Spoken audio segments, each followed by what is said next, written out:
I'm going to go ahead and start our webinar. I want to welcome all of you who've joined us. I see we have 81 child care centers from all around the state who've signed in so far. My name is Carol Burnett. I'm the director of the Mississippi Low Income Child Care Initiative. We're holding this webinar this morning to talk about the small business grants that the Mississippi legislature has recently made available. Many of you know that Mississippi has received a large amount of federal funds to address the coronavirus crisis, and the legislature has recently done a lot of work to shape a grant program to benefit small businesses, and I know many of you are very interested to learn how that might benefit your child care center. We are very fortunate today to have with us Representative Jarvis Dortch. He is in the state legislature representing District 66. He has been a longtime ally and champion of the issues that we work on at the Low Income Child Care Initiative. Jarvis, I'm so grateful to have you this morning. Thank you for joining us. Oh, thank you for putting this together. I know there are a lot of questions about what's going on at the Capitol and how this program is going to help people. And there are a lot of questions still to be answered, but we're going to get as much information as possible to the business owners and child care providers that need assistance from us right now. That's great. If you could just give us an overview of what the legislature has done, we'll follow that up by giving the providers who are on the call a chance to ask questions. Sure. And again, my name is Jarvis Dortch, state representative in Hinds County, District 66, and this is my 5th year in the legislature. So the past few weeks have been different for the Mississippi legislature. We've actually been working in a bipartisan fashion to address issues and concerns that need to be addressed. Trying to help people that need help right now. And this is all coming from something called the CARES Act, which was passed by Congress a couple months ago. And the CARES Act provided a big fund called a state relief fund to states and some cities over 500,000 people also received money, but the state of Mississippi under that relief fund received $1.25 billion. And that money went to the state a few weeks ago. And there was, as you might have heard, there was a fight between the governor, the lieutenant governor, and the speaker about who had control of that money and whether or not it had to come to the legislature to be appropriated. The legislative leadership decided that they wanted to take control of that funding, and they thought everybody should have some input in how that funding is spent. And they invited Democrats to the table, all of rank and file Republicans as well. And they stayed true to their word over the last couple of weeks, and they have taken input on how we need to spend this money to help people through this crisis. So there's $1.25 billion that went straight to the state to address expenses related to COVID. It can't be used to fix revenue shortfalls. It has to be used to do something in response to the crisis or pay for things that have came up due to the crisis. But there is a big pot of money as well that went straight to agencies, like DHS has another $47 million that it has for child care block grant funds that we have to deal with and make sure they're spending appropriately. So this $1.25 billion, we started spending a week ago, $300 million of it for small business. And that was a priority of the House and Republican leadership and Democrat and Republican. The relief package ended up shaping up in basically 2 components. One is a direct payment. It's $60 million in direct payments that are going to go to businesses that we know were shut down during this crisis. And you won't have to do anything to receive these payments. And I can go over the classification of businesses that will receive them. It's $2,000 that will go out, and it will go out to restaurants, personal care, barbers and salons, amusement parks, child care centers, bookstores, shoe stores, clothing stores, these businesses that we know had to shut down because of the crisis. So if you're a child care operator, you should be receiving a check for $2,000 straight from the state. You won't have to do anything for it. It's going to come from the Department of Revenue. They have about 39,000 businesses that have already been identified, and hopefully those checks will start going down in the next couple of weeks. And like I said before, there's no application process. Everyone that's in that classification should receive those checks if they are an active business that has paid taxes within the last 2 years, or if they were filed, if you started the business on January 1st and you plan to pay taxes this year, you can also receive that funding. The other part of money, the 240 million, is set aside for grants for small businesses. 40 million of that 240 million is for minority and women-owned businesses. So I'll start there. That 40 million, minority and or woman-owned business can apply for any of the grants under the 240 million. But this part of 40 million is going to be just for women and minority-owned businesses, and it's going to be open for 60 days, where only minority and women-owned businesses can apply for these for that $40 million. And it's set up like that because we've seen with the PPP program and other programs that minority-owned businesses have trouble accessing these grants or application processes in the same amount of time because they don't have some of their books together, or they don't have their documents together in order to fulfill all of the grant requirements. So we want to put time in place to allow these businesses to be able to apply for dollars before they're all taken up by businesses that have more capital and have their own lawyers and accountants that can get this money on the first day that it's available. Right. So that's important to have dialogues like this, so we let women and minority-owned businesses know that this 40 million is set aside for them, and we need to take advantage of it in that 60-day period. The other 200 million is open to anybody, any small business, and I'll go through the steps of who is eligible for that. These are the same eligibility requirements for the minority or regular-owned businesses. They're all the same requirements. You have to be a Mississippi business, of course. You have 50 or fewer employees. You suffered a business interruption. Your business filed taxes in 2018 or 2019, or if you were formed in between January and March 1st and you plan to file taxes for 2020, you can also apply. The application process will be run by the Mississippi Development Authority, and they're going to set up the application, and they have been charged with making it as simple as possible. And by that, we mean we're going to, hopefully, the administration will allow for people to just self-attest to a lot of this. That was the discussion on the House side, especially. Even the Republicans kind of surprised us with, we don't need to make this so difficult like we make everything else in the state. Right now, I told one member, I hope you all carry this over to some of our other assistance programs, but it was basically, if folks say they're hurting, let's give them the money and not worry about that right now. That's great. So that is the hope, and that's the mission that's been given from the legislature for the Reeves administration to carry this out as simple as possible. So MDA will be setting up the application process over the next couple of weeks.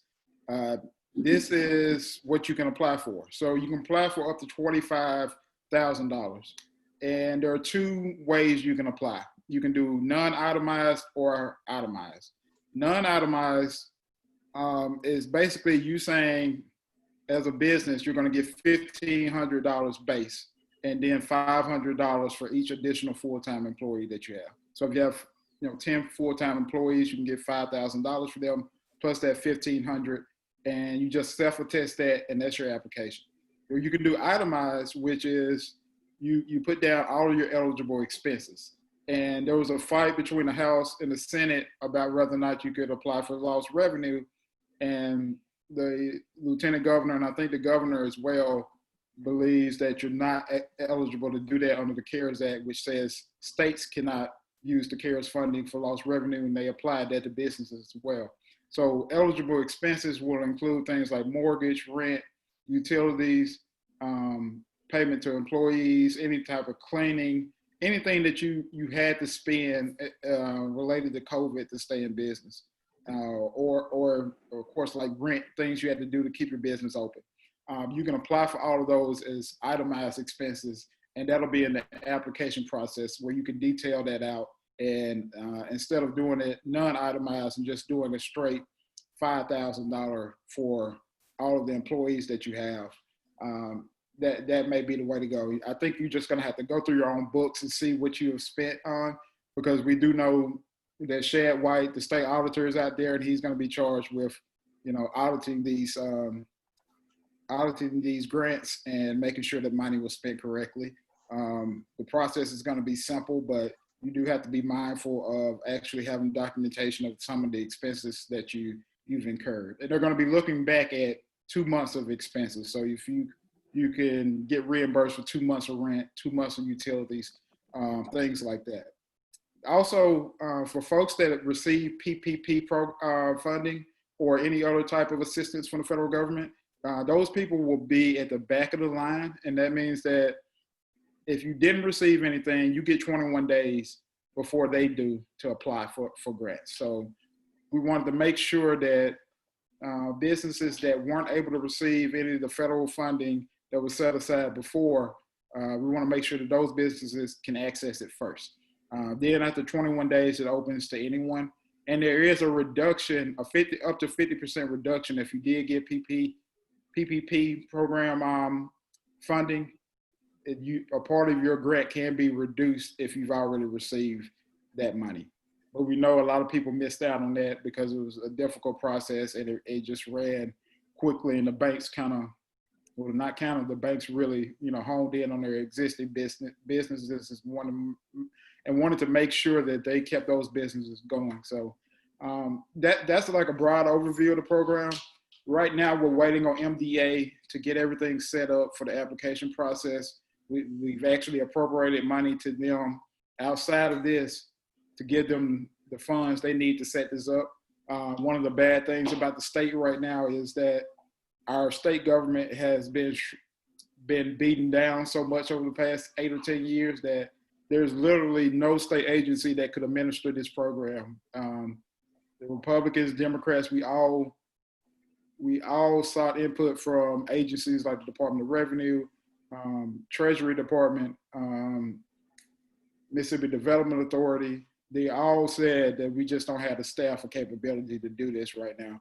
And that's because we've reduced the amount of state employees over the last 8 or 10 years to a point where state government just can't do the work that it's supposed to do. So this is something that's going to be contracted out, but there is a cap on how much money can be paid to that service, that vendor. It can't just be a percentage of how much money is spent. It's going to be a cap on how much they charge us.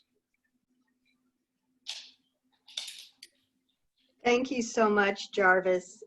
We do have a few questions that have come in, and while you were talking, we now have 132 participants on our webinar. So there's a lot of interest in this, as you can see. The first question was about the point you were making. What if you already got a PPP loan? You said that the people who've already gotten those will have to wait until after the first 21 days. But should they go ahead and make the application right away and indicate they got the PPP, or wait 21 days before they apply, or do you know that yet? So we don't know that yet. I think the intent was that, they can do the application, but they're going to be on hold before they can receive approval for 21 days. That is going to be in the guidance that comes out from MDA. I would suggest if they have got it, they have received PPP, unless they're told otherwise, just to go ahead and apply. And the state will, put them to the back for 21 days until they can be approved. I don't think we're going to be able to set up a system that tells someone, no, you're not eligible, come back in 20 days. I think the state's going to end up putting up a check internally to say you're on hold for 21 days until everybody else has applied, and give those folks a chance first. Another question asks, when and where is the application available? Yeah, so it's going to be available on the Mississippi Development Authority website. but every legislator is going to make sure that as soon as we get that application, we're going to get it out to folks. When we passed the bill at midnight last week on Wednesday, I think Thursday morning, I had texts from folks asking me, where's the application? It was a few days. I know it's much needed and it can't come quick enough. Unfortunately, I have no idea why, but the governor waited to the last moment to sign the bill not yesterday, but Wednesday afternoon. And even with that, though, I think Mississippi Development Authority and Department of Revenue are already working on getting things set up and going on their end, everything that they could do. Like the Department of Revenue, they have identified the businesses that are going to receive that direct payment. So it's just a matter of them getting checks and getting them out right now. We had a question, are LLC companies eligible? Yes. So you can, as long as you're a business that's active and have paid taxes, you don't have to have an employment identification number. You can also have a social security number. So if you're an LLC, if you have a local business permit, all of that works as long as you've paid business taxes in the last couple of years. It shows that you're active. What about that $2,000 that will go automatically to child care centers? Is that going to go to those centers that are licensed by the health department? Is that how that group will be identified? Yeah, that's part of their identification as well as their identification with the Department of Revenue. Okay. And are nonprofit businesses eligible? No, not under this. You have to be a tax-paying business. We have had discussions about ways to assist nonprofits. Again, there's $900 million left for us to spend before December 31st. Healthcare is coming up, cities and counties, those things are coming up. Education is coming up. There's got to be some money that's going to be spent on digital and technology for schools to provide them, either make sure that every student has a laptop or tablet, and to try to do some connectivity, wireless connectivity, things that are creative and allow for school districts to have better access. I think when we're having that conversation, we do have to include child care centers in it and make sure that they have access to those same devices. So all of that is on the table going forward. And if things continue the way they've continued the past couple of weeks, I think we're going to have some good things come out of it. I can't say if it's going to stay that way for the next month while we're in session, but right now it feels like, you know, we're doing good work to help people right now, instead of just fighting each other over something that's partisan or not really any benefit to the state. The next question you alluded to, but do you have more to say about how and when we will know where to apply? I think we'll have, probably after the first week in June, we'll have a good sense on where the application will be at in the process. The lead agency, again, is the Mississippi Development Authority, and that is led by the governor's appointee. So the governor right now and his office and team, they're pretty much tasked with getting this up and running. As soon as it's available, I think, you know, everybody that's a state representative or a part of state government is going to be working to get it out to their constituents. So it's just going to take a couple weeks to get it up and running. This question is specific to those who would be applying for the minority-owned business part. Do those applicants also, does the PPP grant waiting to have, if we receive the PPP grant, do we have to wait 21 days to apply for the minority-owned business grant? Yes. Yeah. So it applies 21 days for the applies across the board. Okay. 60 days in the minority business. there's still 60 days for the minority business, so that period lasts longer. Oh, I see. Yeah. This question is about, can you explain the amount of money again? For the grant program? Yes. So you can apply for up to $25,000 for a grant, and there are two ways to apply.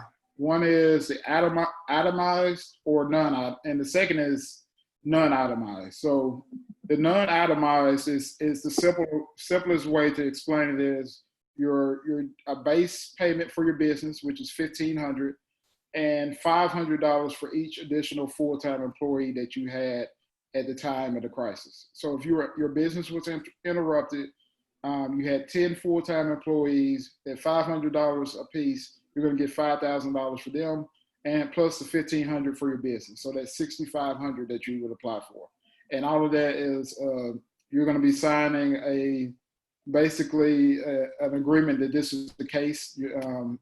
There'll be some information in the application process that rules that you may have to follow, but it's going to be as simple as possible. The itemized way is you put in basically all of your eligible expenses for 2 months, and you apply showing those expenses. So those eligible expenses could be your utilities, your rent, any payment for cleaning.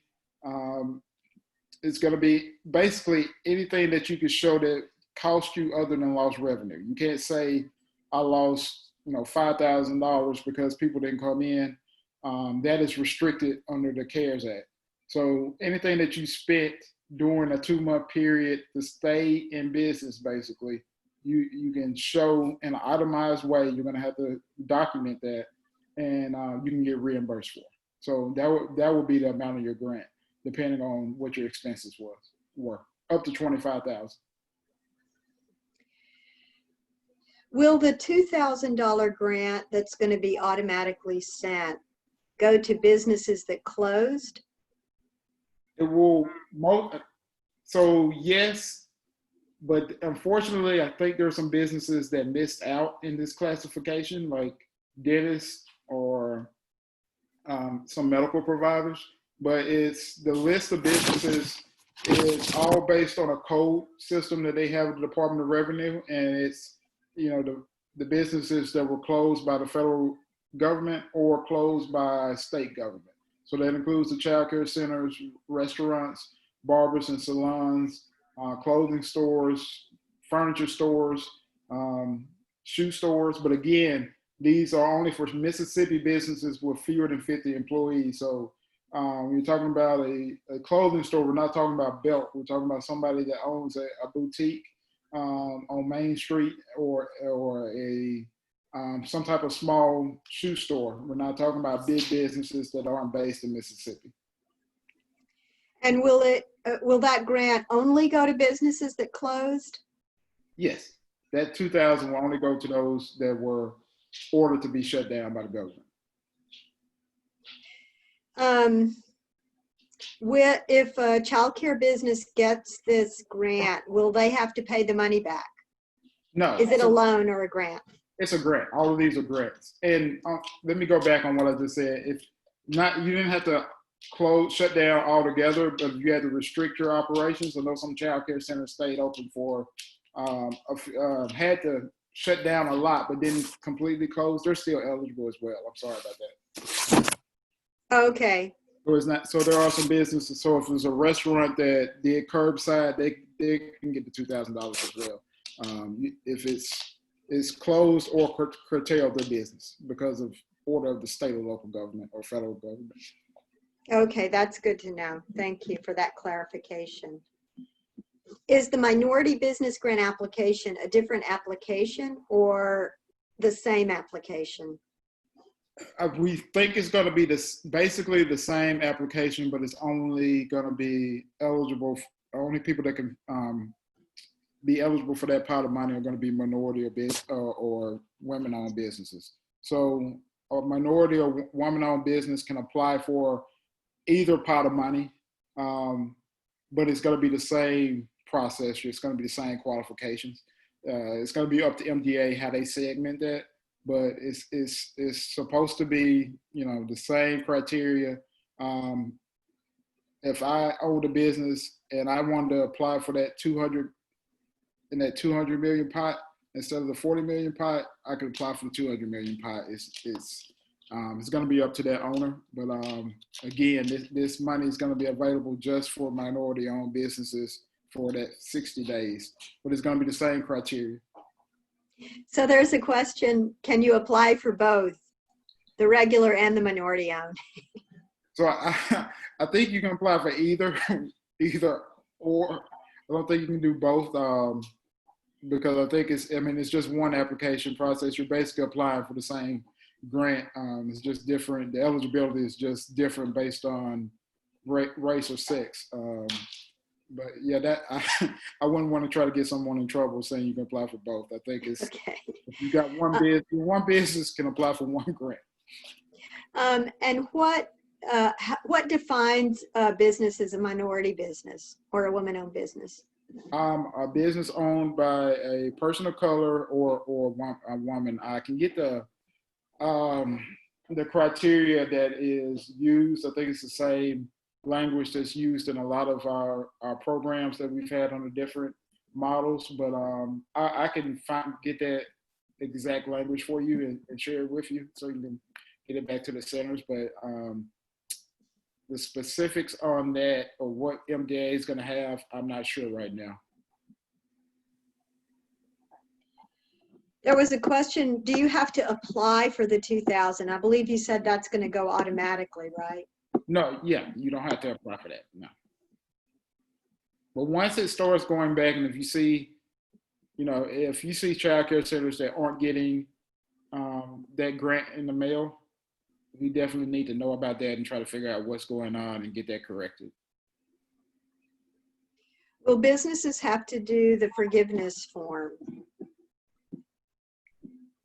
I'm sorry, I'm not sure what that is. I think that's the paperwork being required to have the PPP loan forgiven. No. Show that you meet the qualifications to have that turn into a grant instead of be a loan. Yeah. Okay. No.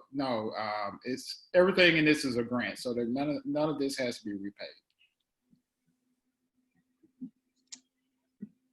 There is a question about how you will know if you're on the list for the $2,000. So the list had Department of Revenue has told us the list is 39,000 names. There's a code, a business code that I don't have written down right now that they have that identifies these people. They're listed in a category of taxpayers that they have in the Department of Revenue. I suppose we could get access to that and look through those 39,000 names, but right now we just have those categories, and we know if you've paid taxes in 2018 or 2019 and have less than 50 employees, and have an employee ID number or Social Security number, or a Department of Revenue withholding account, that you qualify under one of those categories. So if there is a way for us to start identifying that, I'll check on that and see if we can start getting lists of companies or businesses within our district, and every member can kind of go through and see who's in their district. That sounds like something we probably should do and look into as legislators. So that's something I'll look into today.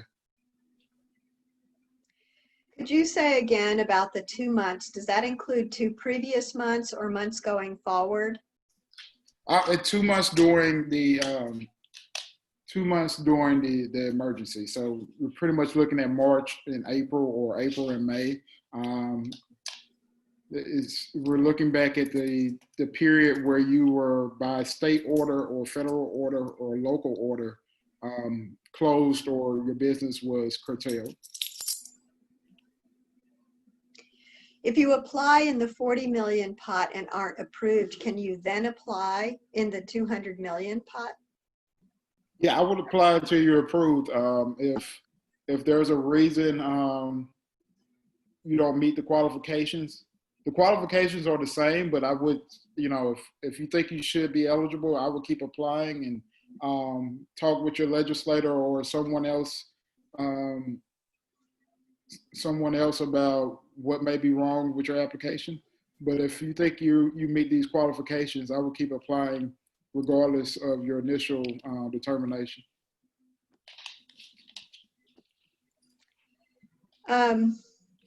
Can you say again, you mentioned new businesses that opened in December 19 or January 20, but haven't filed a tax return? Yeah, so if you're a new business that started at the beginning of the year, up until March 1st is the cutoff of that, and you plan to file a tax return this year for 2020, and it's been delayed to, I think, June 15th now. As long as if you plan to file that tax return, you can apply as well. But we didn't want to harm businesses that started at the beginning of the year and were hit by this crisis, and they're probably hurt more than anybody since they were just getting started. But yeah, they're eligible as long as they plan to make their tax filing this year. Can you say again what the difference is between the itemized grant and the non-itemized? Yeah, so the non-itemized is basically you get a $1,500 base that covers your business, then $500 for each additional full-time employee. So you don't have to show any expenses or cost or receipts. The non-itemized is just your business plus your employees and what that adds up to. The itemized route is you showing your eligible expenses, your rent, your utilities, any cleaning services, those type of expenses that qualify under the CARES Act, and you get reimbursed for those expenses. And you can show up to 2 months of those expenses.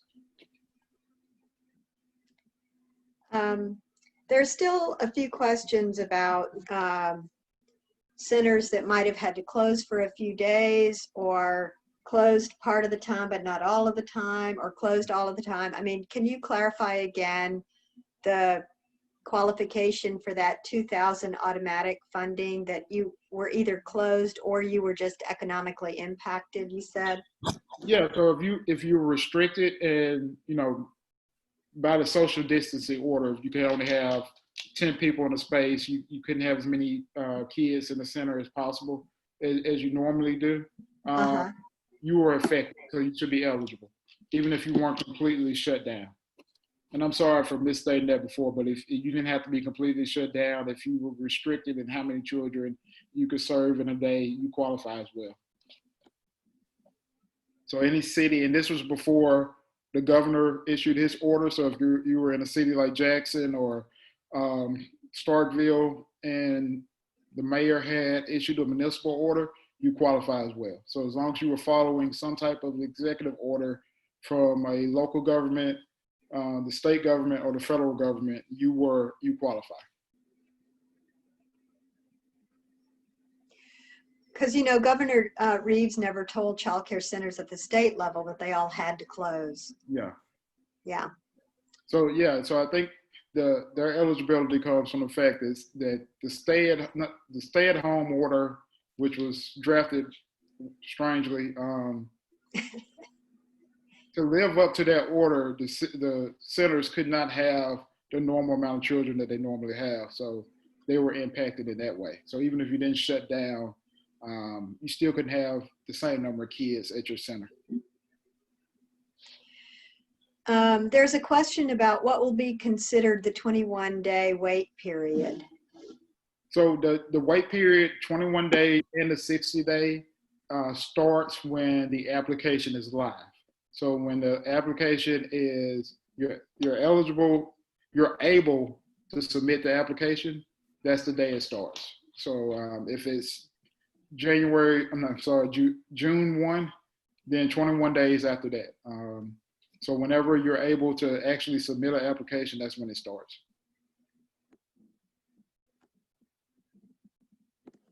What if you're a Schedule C business? Are you eligible?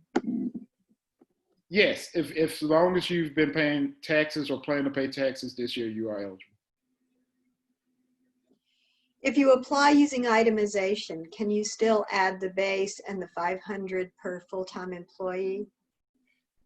No, but you can have expenses related to your employee.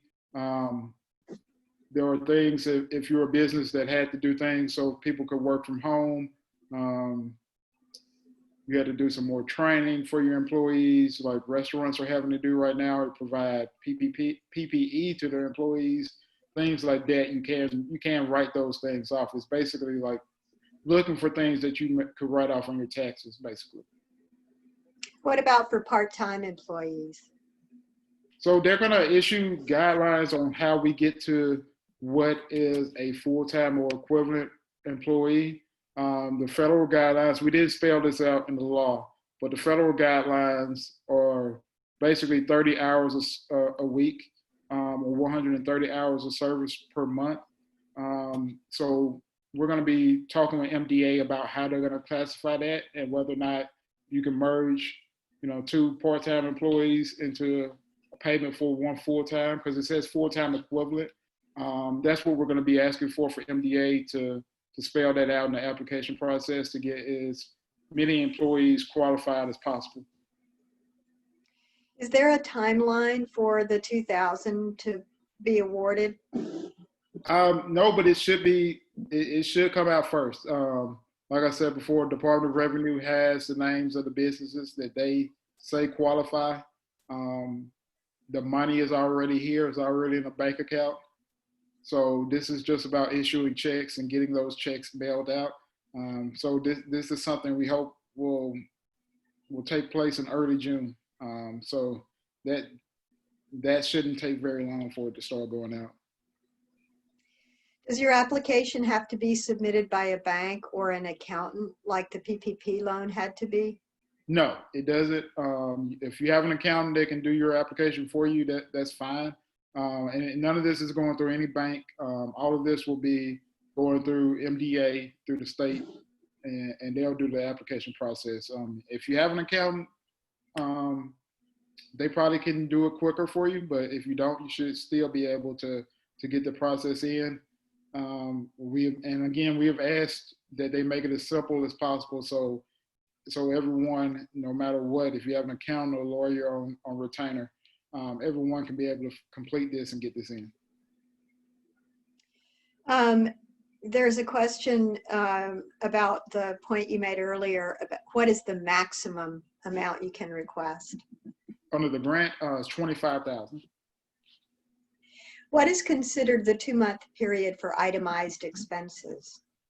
So they're going to be looking back to whenever a local order was issued or the state order was issued. So you're basically looking from a period from April, March and April, or April and May. I don't think they're going to be considering anything in June. So 2 months out of that basically 3-month period that we've been in since these orders have been in place, and the governor started scaling back on some of his orders at the beginning of May. So you're pretty much looking at March through April. But if I would take those 2 months that you had the most expenses, that you would hit the hardest, and use those 2 months. There were several questions again about eligibility for nonprofits. Could you just reiterate that? Yeah, so you have to be a tax-paying business to be eligible for the grants or the direct payments. We are going to be looking at some programs that are going to benefit nonprofits going forward. But under this, it's just small businesses that are tax-paying state businesses. So these are the only organizations that qualify under this program. And there were a couple of nonprofits that pointed out that some nonprofits do pay taxes. I don't know if that is going to make a difference in their eligibility. I think under the rules, if they have tax withholding with the Department of Revenue, or they have paid taxes in some type of way, they would be eligible. So on the front end, for what a business, what qualifies you as a business, we made that pretty lax. So it's not, you don't have to have an LLC, but if you do have an LLC, that works. If you have just a permit with the city to, be a vendor permit, that works. But on the back end, you do have to be paying some type of taxes to Department of Revenue. So if I was them, I would look into it and try to apply if I was paying some type of tax to the state. This question is to ask that you again explain the expenses that you can claim. Yeah, so that's eligible expenses. I would say anything other than lost revenue. Anything that you had to pay that you have basically receipt or documentation of. There's, the things we list out are mortgage interest, rent, payment, payroll, and utilities for a 2-month period. So I want to tell people to be creative and to think of how anything that affected them on this, other than, saying I lost business because of this, but anything that you had to pay for, I would try to track that down and get documentation of it and submit that as a claim. And, any of those expenses should be eligible, other than lost revenue. And Jarvis, could we, when you hear that the applications are being made available, could you let me know so that I could send a notice out to our folks to let them know that they should contact MDA and start the process? Definitely will. I will. That would be really helpful. So that way we can alert people. The other thing, as you mentioned, people were texting you. So I assume our viewers could contact their own legislator also to get that information. And some of us, we were in a legislative text group yesterday talking about, we want to see the application before it's made live to make sure it lives up to what we asked about. So we go back in session on Tuesday. So a lot of us will be down at the Capitol and we'll be asking about this and getting updates throughout next week. And I'll make sure I see you updates as I get them and let you know. And I'll post everything to my social media and let people know as well.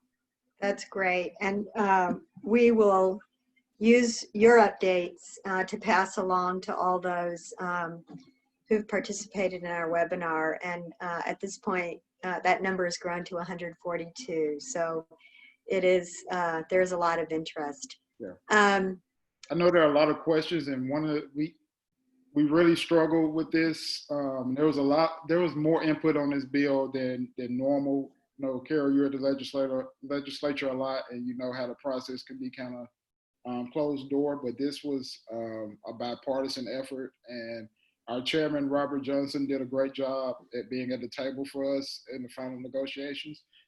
But there was a need to do it fast, and to do things fast, you can't put as much detail in the bill. You have to give some flexibility to the agencies to write out what the application will look like or what the process will look like. So that's one of the reasons we don't have definitive answers on a lot of this, is because we wanted to get it done as quick as possible and give them as much leeway in making this an easy effort for small businesses to apply for. There's a question about costs that might qualify: mortgage, rent, loan payment on a van for the child care center. Would those costs be eligible? Yes. Can you claim the use of payroll in itemization, even if you receive the PP loan for payroll after that first 21 days? You can, but your PPP funds will be discounted. So if you did receive PPP, up to 50% of your grant will be reduced. So if you got a $10,000 grant under your itemized application, it can be reduced up to $5,000. The rules on that, again, are going to be set up, but it is for that type of criteria to make sure that people aren't getting paid double for payroll expenses. So there is going to be a reduction if you did receive PPP under um, PPP and then apply for this grant program. Can emergency supply purchases be claimed? Yes, yes, definitely, yes. What if I received the emergency economic injury grant? Does that qualify for waiting 21 days also? Yes. So that PPP, those funds or any type of business interruption insurance, those things can be reduced and qualify for the 21-day waiting period. So you can have that up to 50% reduction as well as be put in that holding period for 21 days. Is there any restriction on how the grant money gets used once you've received it? There aren't any in the legislation. I don't think there are going to be any from MDA, but right now there isn't. If you're approved and you show these expenses, is your money. So like PPP, there's requirements that you have to stay in business or keep some of your employees on. We didn't put any of those requirements in there. Our hope is that you can stay in business, but we know that's not going to be the case for everybody. Do you know how long after the application is approved it will take for applicant to receive the grant funds? No, but it shouldn't. Hopefully it won't be long. Again, it's not going to go through a bank. It's going to come directly from the state. And again, this money is sitting in a bank account in Jackson right now. So there won't be any kind of third party it has to go through to get to you. So we're hoping it'll be a very quick turnaround on it. And we'll find that out. That's one of the questions we'll find out over the next week and provide updates on. Do you have to be certified as a minority business? So we have asked MDA to let you just self-attest that you are, and that goes into the process. There was some language in there that made it seem like you did have to be certified with MDA, but MDA has said that they're going to let you just self-attest that you are a minority or woman-owned business. Jarvis, will you speak a little bit? I know that you started off in your introductory comments reminding us that the $1.25 billion that Mississippi is receiving included funds for a number of things, such as the $47 million for child care that went to DHS.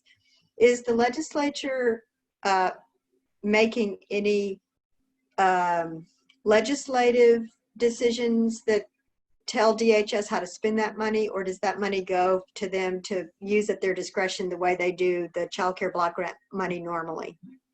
So if we don't do anything, it is at their discretion. I personally and some other members have brought up us doing something to direct them on how to spend it. And there are a couple other agencies that have received money, and there's been discussion about that. Just like Democrats don't trust the current governor, Republicans don't trust the current governor too much as well. So there may be an opportunity to direct how that money is spent. Even if we don't direct it, make it more transparent on how it's spent. We've heard some concerns about the emergency child care program that's been set up for first responders, not first responders, but healthcare providers and essential workers. And it's left out essential workers that work at maybe a grocery store or Walmart, right? Yeah, exactly. That is yes. something we have voiced concern about once we found that out. So that conversation is happening, and it's going to be my hope that we can get some kind of direction on how that money is spent there. Department of Education has received a lot of money as well. They are seeking input on how that funding is going to be spent. And there are a couple other agencies, like the Secretary of State has money for voting. We need to direct how that is spent. So hopefully we'll keep working at this and get some direction on it. But if the legislature doesn't pass anything right now, it's pretty much the discretion of the governor and his agency. There was an additional question again about nonprofit eligibility. Asking again about the eligibility of nonprofit organizations receiving this funding. Yeah, so if I would say if you paid any taxes in 2018 or 2019 or plan to pay taxes, you can apply and you can qualify. Even if somehow if you are a nonprofit that paid taxes, you will qualify. I think that's the biggest thing, the hurdle that you have to get over is paying taxes. It's not really your classification as an organization or a business, but typically, I presume that nonprofits don't pay taxes or state taxes, so it's really going to depend on your circumstance. But most nonprofits probably are not going to be eligible. Do payroll taxes count? I don't believe so. I think it's going to have to be with the Department of Revenue for state taxes, state business income taxes, or some type of withholding on sales tax. I'll get clarification on that and make sure, but I think it's going to be either some type of Department of Revenue tax withholding or state business income tax. Okay. All right, let's see. We've had some comments that say thank you very much for coming on to share all this information. It's been super helpful and very clarifying for our providers to hear from you what they can expect, who will qualify, what they need to watch out for.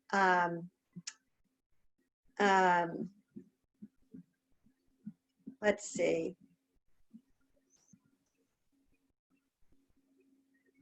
There is a comment also, again, just reiterating what you were saying before about the emergency child care vouchers. They have a higher reimbursement rate, mm-hmm. and application to get one doesn't not require the parent to comply with child support.